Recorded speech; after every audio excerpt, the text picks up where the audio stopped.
Well, good morning, everyone. As you know, I'm Pastor Ann, and I am here with two CLC church members, Donna and Barb, and they are holding up, hold up a little bit higher, the Christmas kneeler. And here's the great thing. These two women of the church actually are responsible for the image that you're seeing. They are the ones who created this kneeler. And let it rest down now.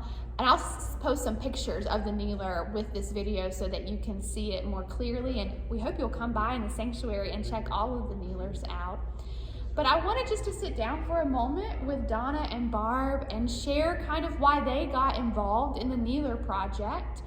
So a little known fact, Barb actually served on the kneeler committee for the first kneelers that were created in the 70s. So Donna, why don't you get us started? What made you want to be part of the kneeler committee and take on this ministry?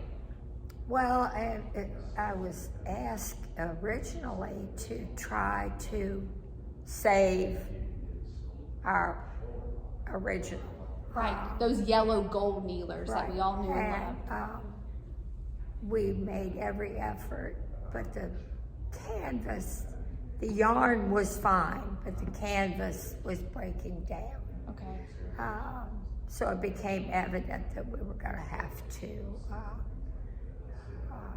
So Pastor Carbar asked if I would be interested in forming a committee to see if we even had enough people with the skill and the talent to do it. Gotcha. And some of our people had never done needlework. They had done cross stitch, but not needlework. So it was a learning process to teach first how to do needlepoint and then to come up with the designs. Right, and I remember sitting around a table and us selecting the different biblical stories that would be part of the kneelers and all of the practice needlepoint work that went into it, and designing each kneeler. So there was a lot to get us to this finished product. Well, it was far more work than we anticipated. Yes, definitely. What about for you, Barb, having served on the original kneeler committee and knowing what that experience was like, and then working on this kneeler? What was it like for you? Well, those kneelers in the 70s were quite simple. They had just three religious emblems or pictures. I did one with a fish and a ship and an Easter lily, and then the gold background. So they were symbols, but they did not tell a story as these do.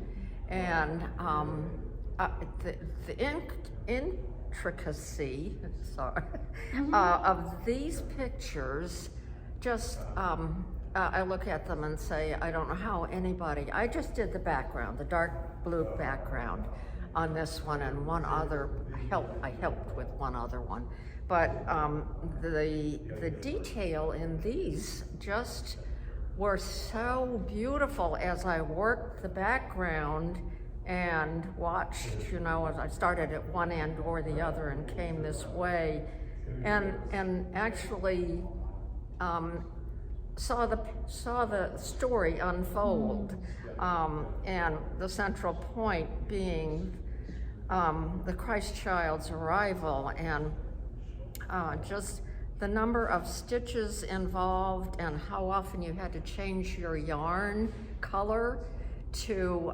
continue and then count as well. I've done a little counted cross stitch or needlepoint, but nothing of this magnitude. So it just was a wonderful ministry, and I just feel blessed that I was able to make my head do even the background.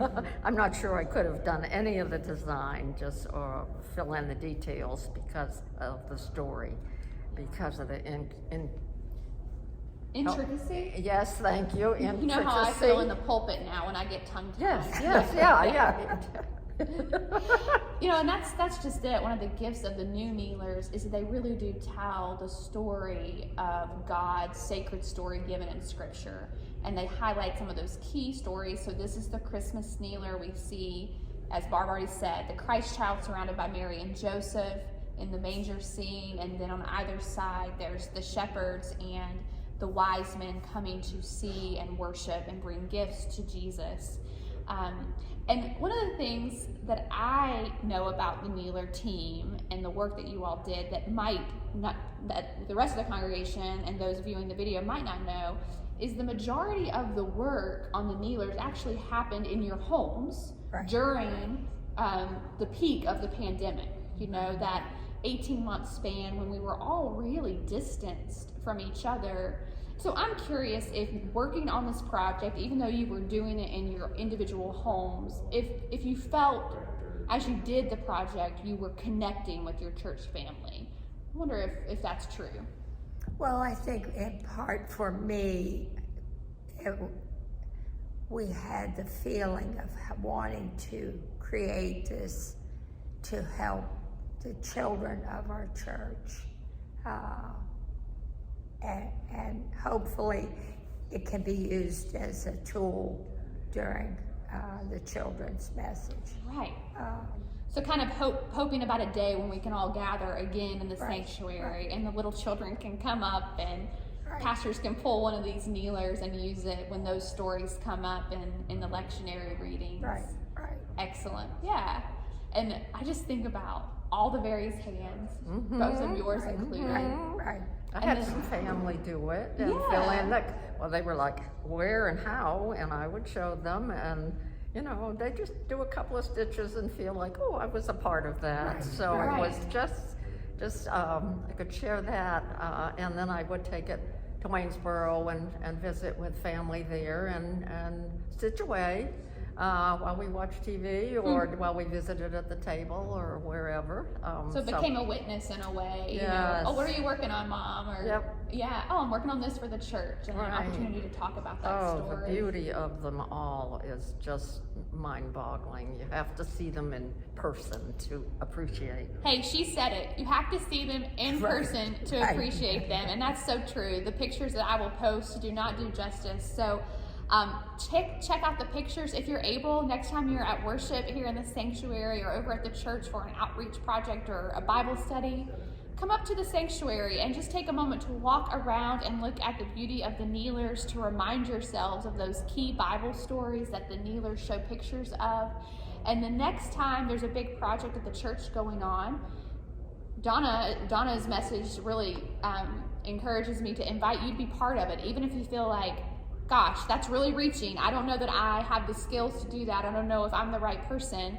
As Donna said, a lot of the folks who ended up creating these beautiful kneelers had never done needlework before. But they took the time to get involved and to learn, and now look at the beautiful fruit of their ministry and offering of time and talent. So thanks so much, Donna and Barb, for your service, for your offering of time and talent, and for being part of this video this morning. So, you guys, we've got to get to worship. 11 o'clock worship's going to start pretty soon. So have a wonderful day. And next time you see Donna and Barb around, give them a high five or let them know how much you enjoy their kneeler. Take care. See you next time.